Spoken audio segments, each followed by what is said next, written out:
Je me souviens de ce que disait Florence Aubenas, par exemple, qu'elle n'écrivait rien, Ouais, c'est vrai. que pour elle c'était juste un accident de parcours. Mhm.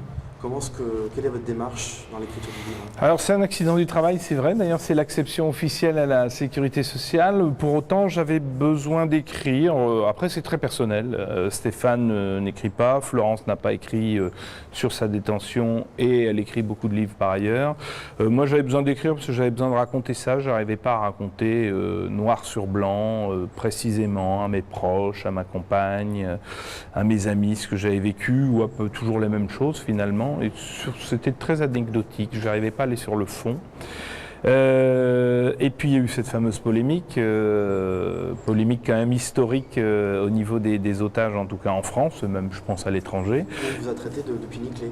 Oui, c'est ça, d'irresponsable, chasse au scoop à tout prix, etc. Donc j'ai surtout voulu comprendre, moi je ne voulais pas rajouter de la polémique à la polémique. Cette polémique d'abord, je l'ai découverte quand je suis revenu avec Stéphane.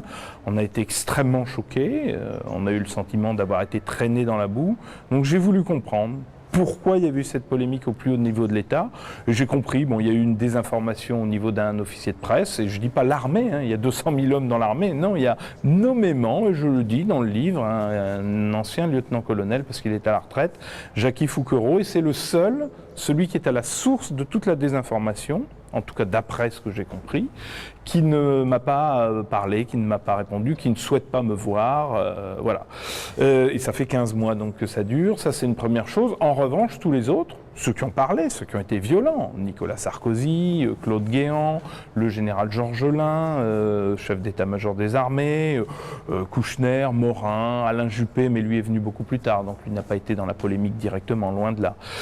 Donc voilà, à partir de là, j'ai voulu comprendre, ne pas polémiquer, pas en rajouter, juste comprendre. Et j'ai compris quoi? J'ai compris que tout le monde a ouvert son parapluie. Nous, on était les petits canards noirs du journalisme, tout simplement parce qu'on avait voulu aller voir les civils. Et vous savez, il me semble légitime, quand on est dans un pays où il y a 4000 Français, qu'on n'oublie pas complètement 30 millions d'Afghans. Alors déjà, passer un mois avec 4000 Français, dirons-nous, et ne passer qu'un jour avec 30 millions d'Afghans, déjà il y a une dichotomie.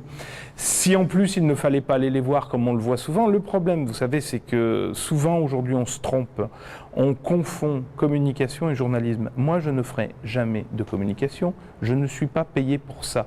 Donc ça tombe bien, moi je fais du journalisme, donc je le dis très sereinement. Et j'y retournerai, oui, avec plus de précautions encore, mais quand on est dans un pays présent pour faire la guerre depuis 11 ans et qu'on oublie totalement les Afghans et qu'on ne parle que de l'armée française, que de l'armée britannique ou que de l'armée américaine, oui, c'est important d'en parler, mais il n'y a pas que ça, loin de là. C'est juste ce qu'on voulait faire. On disait ça au moment de la polémique dans les 2-3 premiers mois. Moi, depuis que je suis rentré, ou alors je rencontre beaucoup de gens qui ne me disent pas ce qu'ils pensent, mais en tout cas les gens qui viennent me voir disent chapeau, bravo ce que vous avez fait, oui vous avez pris des risques, mais c'était des risques mesurés, et vous êtes les yeux de la démocratie. C'est pas moi qui le dis, ce sont les gens. Et oui, nous sommes les yeux de la démocratie. Et moi, ce que je trouve choquant, par exemple, aujourd'hui, c'est que nous sommes en plein déménagement, déménagement de l'armée française d'Afghanistan. Nous sommes en train de quitter la base de Tagab, qui a été redonnée aux Américains. Nous sommes en train de quitter la Capissa. Pour l'instant, l'armée française, l'État français n'admet aucun journaliste français sur place. Ça va peut-être venir. Donc on est en train aujourd'hui de bander les yeux de la démocratie française. Et franchement, moi, ça m'inquiète, ça.